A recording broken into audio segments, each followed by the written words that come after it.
lounging, son. Welcome back to another episode of the Comic Lounge podcast, guys. I am your host, your friendly neighborhood Dillbot, and with me, as always, my ever-loving, blue-eyed Brian. Say hi to the people, bud. What's up, guys? All right, so today we're going to be talking about the same stuff we've been talking about. Comics. So let's talk Fables, dude. Yeah, freaking Fables. Okay. You want to go through the credits? I guess, yeah. Do we even have to now? Like, I mean, I feel like it's kind of repetitive. It's the Great Fables crossover. Yeah, so the Great Fables crossover, I think I've been talking about it for the last few times we've done Fables, right? That this is tied into Jack of Fables, the ongoing series that was running concurrently with this. Yeah. But this issue also has a mini-series called The Literals. Now, you haven't read that, so you don't have any of the backstory of these characters. So you were probably really lost. That's why I told you to read Jack of Fables. You probably felt the same way I felt when I read it the first time. I was like, who the fuck are these people? I mean, like, you literally had the same experience I had when I first read it. I didn't read Jack of Fables until this past year. The Literals are basically responsible. They're like responsible for like the ideas, right? And the adversary in this book is the writer that has created all of the characters.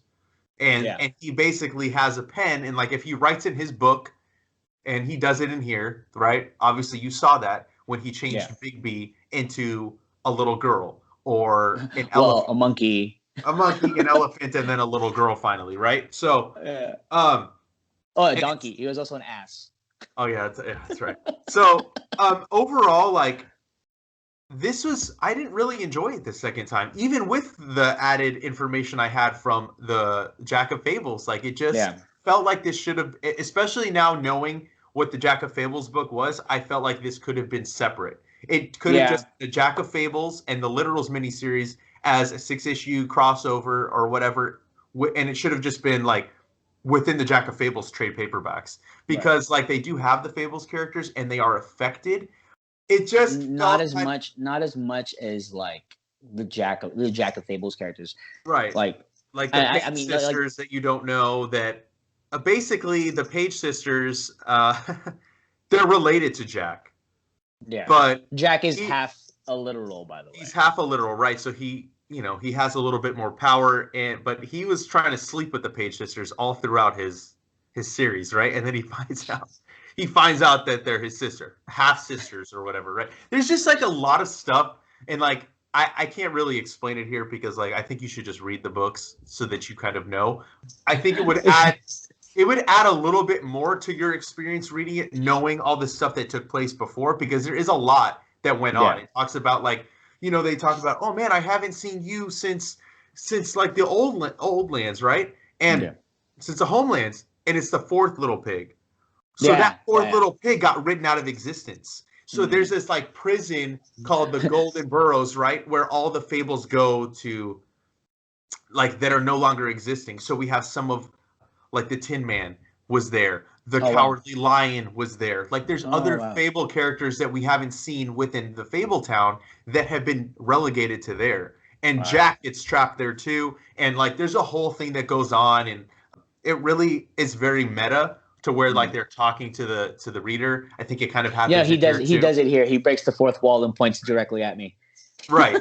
So like that's kind of cool, and I get they were trying to be very meta. Well, Kevin Thorne, right? Yeah, Kevin. The guy that has all the power to basically write them out of existence. He's the adversary of this trade paperback, and like, but he's got writer's block, so that's like the way that's perceived is kind of funny because it's his twin brother that's all like just like sitting there drooling. And it has like no brain activity, and he's the reason that Kevin Thorne can't just, because he's like, he has this problem. He's like, how do I fucking handle this shit, right? He's like, they're not like, nothing's working. I can't write a story. And what I really liked about the whole Kevin Thorne thing he really has very little like face-to-face interaction with any of the fables up until the very end. But all his interactions are with like the literal embodiments of certain genres, where it's like cool. Blockbuster, where it was like a mixture of Arnold Schwarzenegger and Sylvester Stallone. Yeah. Then you had War, who was like a atypical World War II, World War I guy, or Vietnam War guy. Right. The Western, which was John Wayne. Yeah, the Western, which was John Wayne. Then you had like the sci-fi, who was just a guy in a spacesuit with a laser gun. And like, you know, basically all the embodiments like romance, mystery, noir, like it was That was kind of cool. Yeah, it was literally trope city. And I think Bill Willingham was definitely poking fun at that. Like, you know what I mean? And Yeah.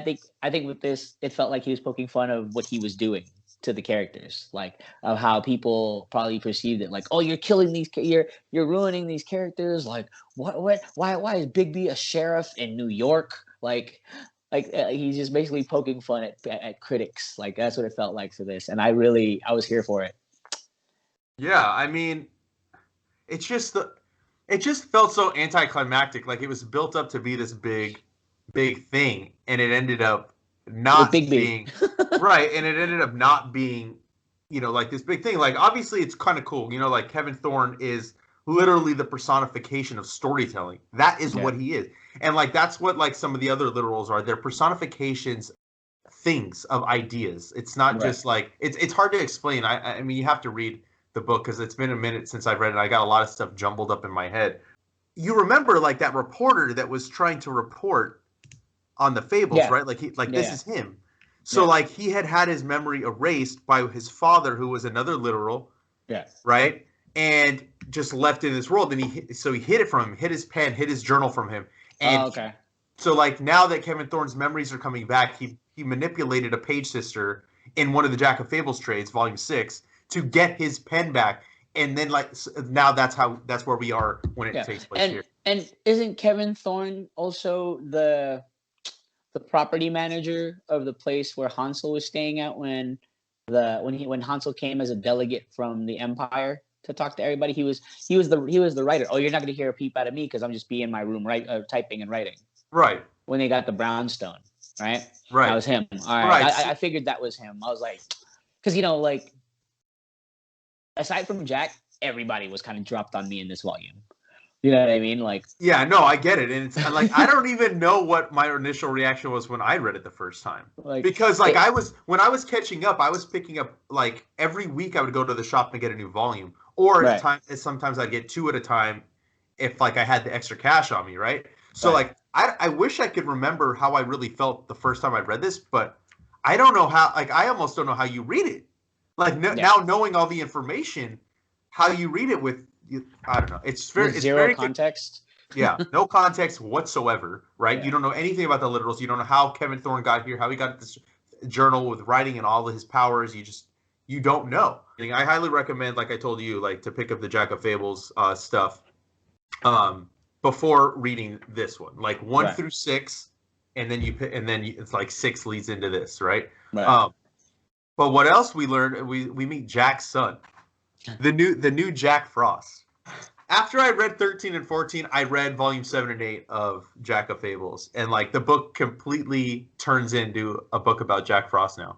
Like Jack is like now he's gone out of the book, and it doesn't. I'm not really spoiling anything because you find out what happens to Jack in that book, and it's not as good too. The volume after, I was like, fuck, dude, I kind of want to see douchebag Jack. Like that's why I'm reading this book. It's the Jack of Fables.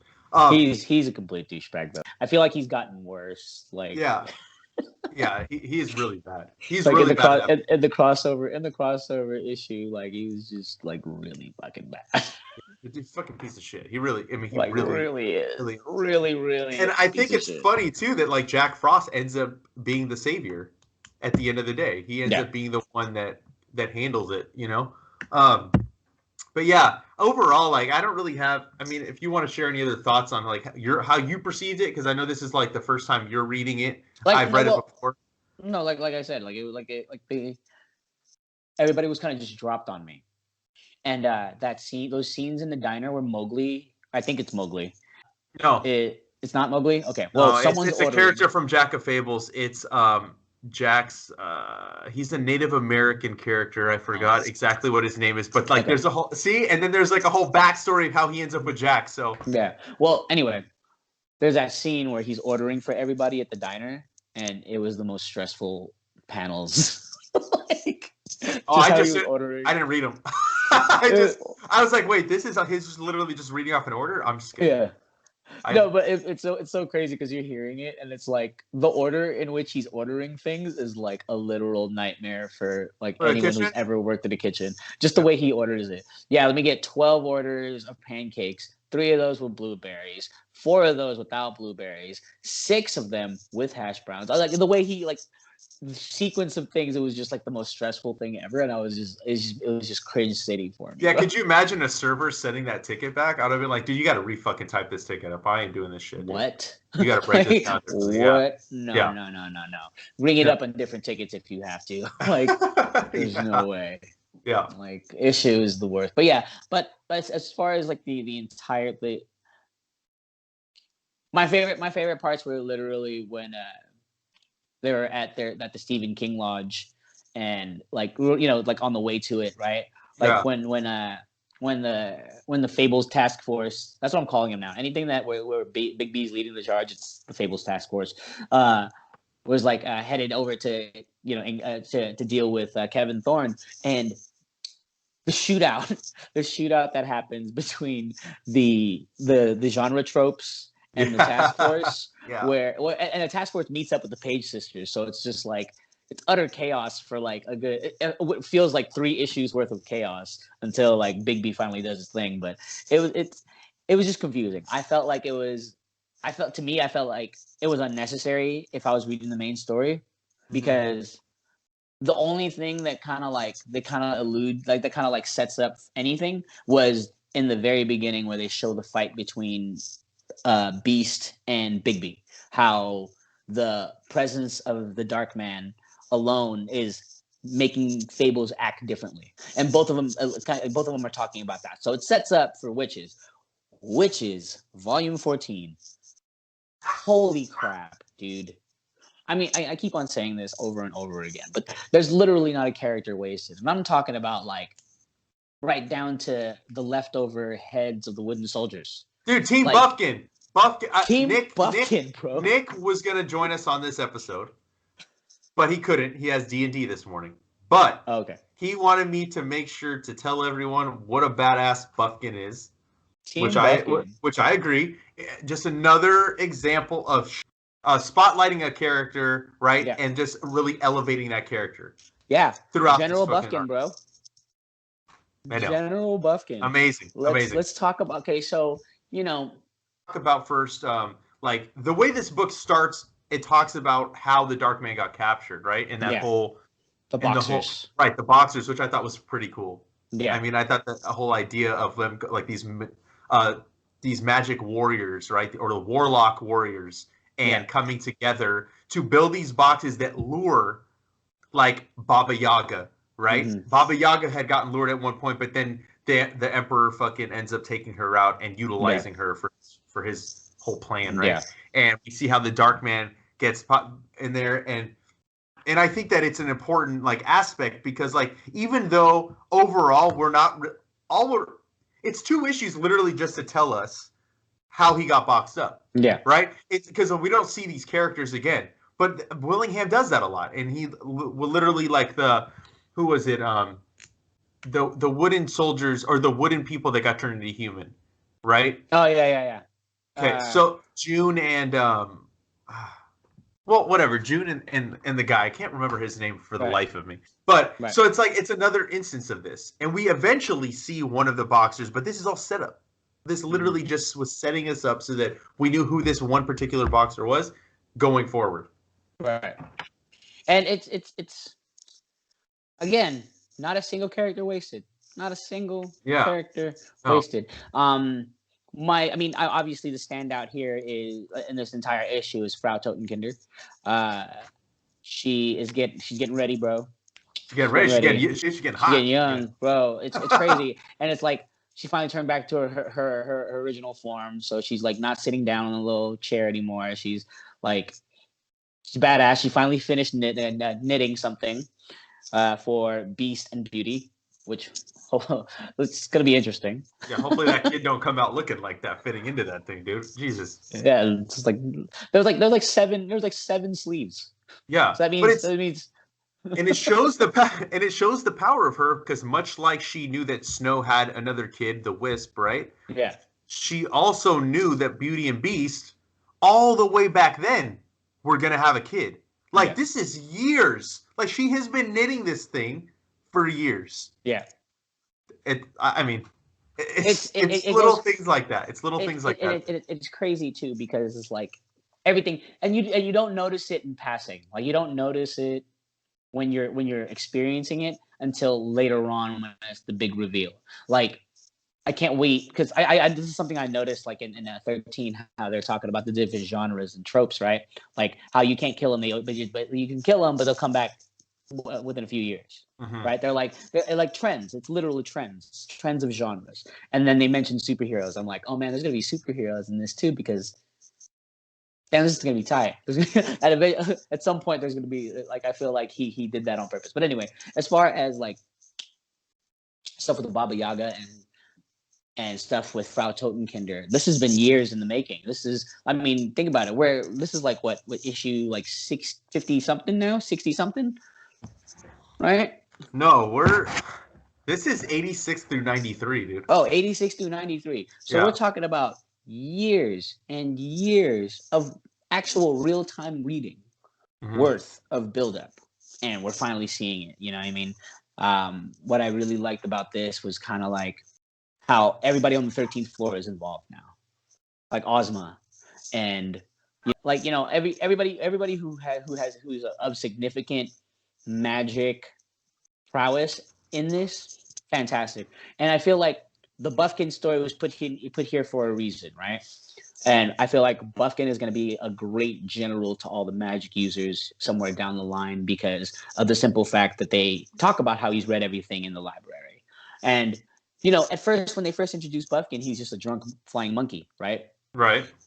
And then you got to think about it. He's just bored because he's read everything. Because he even states it in the beginning. I read everything in the library. I'm done. I'm like, I don't need to read anything. I'm just going to stay here. I'm the clerk. I'm just going to put stuff away.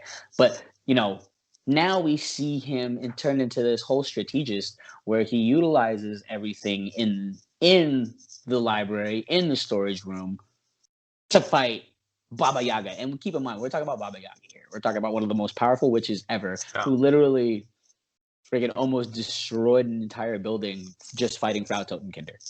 Like, so I can't wait to see how he plays into like future roles with the magic users against the Dark One, because I think it's going to be fantastic.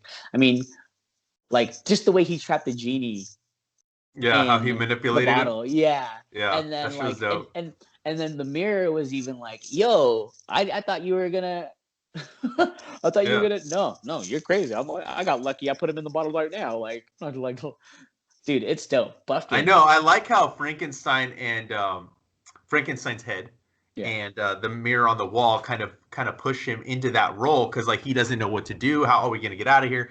And then like once that switch flips in him, he's just all about it, dude. He's got like the barleycorn, right? The girls, the barleycorn girls for the tulips. He's sending them on their little mission. He's got the wooden heads doing what they do, and he's like terrorizing Baba Yaga. Like the axe drops from the ceiling, and then like when Baba Yaga goes to the mirror, she talks to him. He's like, oh, he's a great general. He was a general in the Wicked Witches army. Yeah, so like he's like hyping him up, right? So then Baba Yaga's kind of in fear of him, and I just seeing him in this role, like where we just, like you said, he was just a drunken idiot, right? But he has so much knowledge because he's also read everything. He's got all these ideas in his head, and the way he systematically plans this out, I mean, it's crazy. I mean, it's really cool to see him kind of take this role, because this story alternates, right, between what we're seeing with the 13th floor witches, right, and all the fucking like Ozma and Totenkinder, Abracadabra. I kind of almost wish we could get like a little spin-off series of this Council of Witches, because like this really made me like, I forgot about this whole like this trade. Like a lot of this Fable stuff, it feels almost as if I'm reading for the first time. There's little moments throughout the story that I remember, but I don't remember the minute details. Like I forgot Totenkinder was going to get young again. I knew that there was a battle with her somewhere down the line, but I couldn't remember. And just seeing like really how much she's weaving this in, because like Ozma, right? She is saying like, this is my thing. Totenkinder, you were supposed to get us through this stage, and then the other witch before her was supposed to get us from that to that stage. My goal, my mission in this new stage is to defeat the Dark Men. So I need to be the leader of the council now. And like the way she ends up taking power, right, is kind of cool because like she manipulates it because Totenkinder goes off and does what she does. She becomes young again, like we said. She goes and finds this treasure trove to give back to King Cole because he's worried how are they gonna pay the bills? You know, like, just like real world problems. You know what I mean? How are we going to pay the bills? We're running out of money. The electricity's gonna go. Like just like small things He just goes into a complete tangent over how much it costs to run a farm for one day. Yeah, and it's stuff like that that really makes the series more special than just like this over thing, like, oh, these are fables in the real world, right? But then it's like the little things that Willingham puts throughout that make it so fun to read and so engaging. And she eventually gives him the gold, right? But that's not all she's doing, right? Like I said, where she gets the gold is from that room where the dark man was captured, and then she sees, what's this box? And then she feels the magic energy off it. So really, I think Totenkinder is probably the most powerful of all the fables. I think it's clear as we go on, we keep seeing more and more of what she can do, and that's where she goes to the boxer. And just how far back her foresight goes, because you know, even when she sends the stronghold bag, that's what they're calling it, the stronghold bag to King Cole, there's a note like, take half of this and turn them into bullets. Like, what? Yeah. Like, you'll see next time I see you. I got you. Don't trip. I'm gonna let you know, but just do it. Yeah. And you know, King Cole don't want to fucking melt that gold down, dude. Right. I mean, Bigby devises a plan on how like he's gonna be upset, but we have to trust what she's saying because she's been right every single time. You have to trust in Totenkinder. Should be like the slogan, right? Like you have, but if she says it, it's pretty much a fact. And I love how her travels lead her to that boxer from the first story that kicks off this trade. And now she needs to learn how to devise a box to trap the Darkmen again. So really, while Ozma thinks that it's her goal, I'm pretty sure it's Totenkinder's goal to be the one that's going to have to defeat him, because she's kind of taken that upon herself. She's not telling anybody where she's going. The only connection that she has once she leaves is sending that gold back with that note. You need to cast this into cast these into gold bullets. How about Geppetto, dude? How about Geppetto in this fucking story? This guy, it's just sit down, bro. It's like, where's he been? He's been buried in the dirt because they tried to kill his ass. He's just been sitting in dirt this whole time, and he comes out.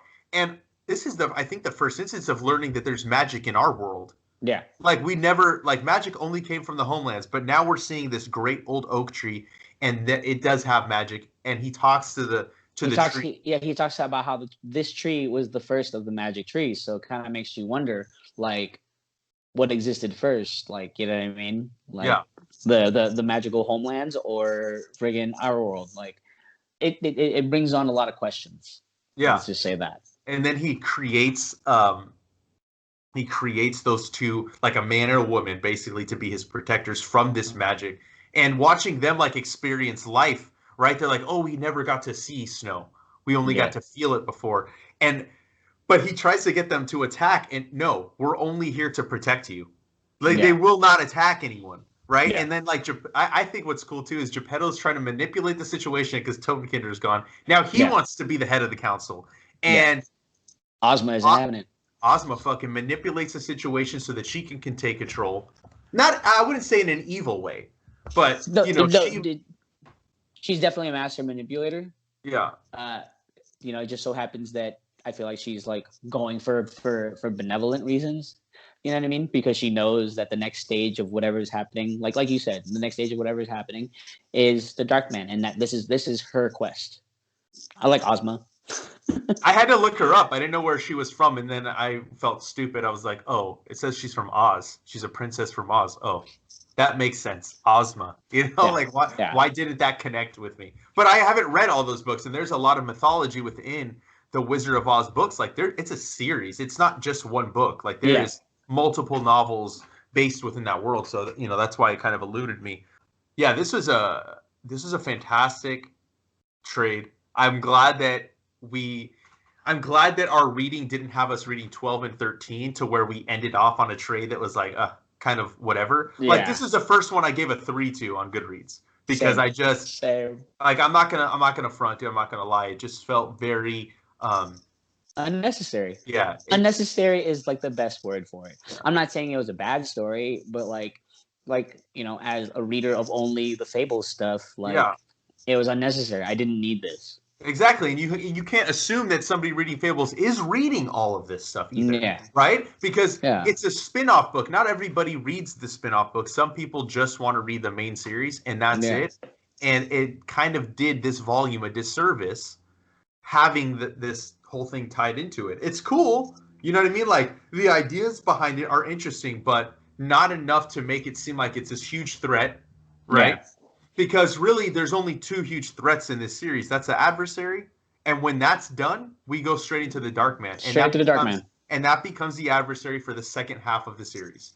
Right. So adding this little thing into it kind of irritated me. And when I read it, I was like, ugh. And I even told Nick, I came into work, I was like, dude, 13. That was rough. That was not as good as I was hoping it was going to be better since I read the Jack of Fables. No, it And wasn't. it no. But Witches was phenomenal. Like I said, Wishes is great. it left me wanting more stories about the council and Yeah. really like what they do with their power and how they conserve it and what they can and can't do. You know Right. what I mean? Because like we get little teases of Because like there's rules. There's obviously rules. They obviously have a set guideline as to what they can and cannot do, and Yeah. how much energy they expend on certain things. So it's definitely like a more organ. Like I feel like the 13th floor is like the most powerful. Yeah. You don't fuck with the 13th floor, but they're in total service to Fabletown, which is like really dope. Like you know what I Mhm. mean? And like they've always said, I think we've seen it in like a Marvel book, but the Doctor Strange book. I think Jason Aaron really played into the fact in his run like that magic has a cost, Yeah. right? And Strange didn't know it. Wong had been like his confidant, right, and not his sidekick, but His right hand. his right hand, right? He was taking care of that so that Strange didn't need to, and the Right. cost of the magic. And in here too, like in Fables, they kind of allude to it also. Magic has a cost. Totenkinder has a cost every time she hands Cinderella a magical item for her missions Right. when she goes on missions, which they talk about more in the Cinderella series, which is Right. again another. They're awesome. I definitely think you should check those out as well. I want to. I've ever since like her introduction as a super spy, I was like, oh yeah, it's gonna be tight.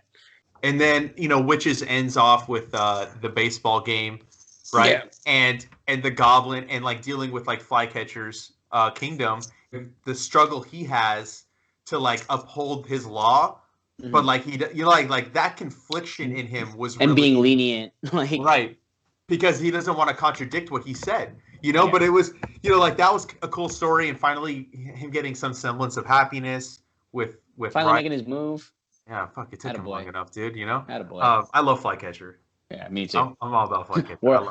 We are all Flycatcher. Yeah, and that scene too, where he like wants to bring back Blue for help to give him advice, but he knows he can't. And I can't remember if this means anything, but I feel like it is going to. Like the roses that are overtaking Blue's gravestone, I feel like that's going to mean something because it's more and more. Every time we see the gravestone, it's more roses, right? So I don't know what that means. I mean, like we got the followers of Blue, like saying that he's gonna come back. So like little cultists.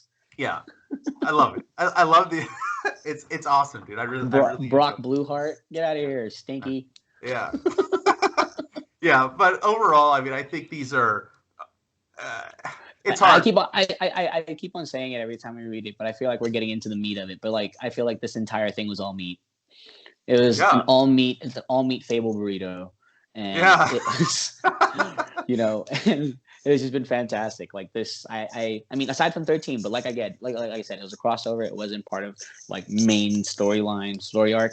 So I'm not even counting 13. I would much rather count the 40 like what was it 1 before 7? 1001. 1001. Snowfall. Yeah, I count that as a more of a volume than 13 was, but Witches was fantastic, and where we are in the story right now, it's like Holy crap! It's like snow. It just snowballs. This entire thing. It was just snowballing the entire way. Oh yeah, So dude. I'm a little sad we're this close to finishing it, but I'm also like a little relieved because this is a I'll lot of admit it. reading. I know. Yeah, but it It's was like fun. It's fun. no, it is fun, and that's why, like I said, like next time we want to do a reread of a series, I think we should just do it consecutively, Yeah. and just do it every week because breaking this up has also been very hard. Not that I would have wanted to do 11 weeks straight of Fables, you know what I mean? Because like I feel like maybe our listeners or viewers might have been too much. But if we Right. do like a five week series, like that's not that. I don't think that that's that big of a deal. But yeah, I mean, as always, Fable's amazing, and Yeah. you guys should all be reading it along with us. And before we get out of here, let's you want to talk about what we're excited for this week. I know there's a lot of future state stuff coming out, but there's also DOT 5, Department of Truth, number 5. Strange Adventures.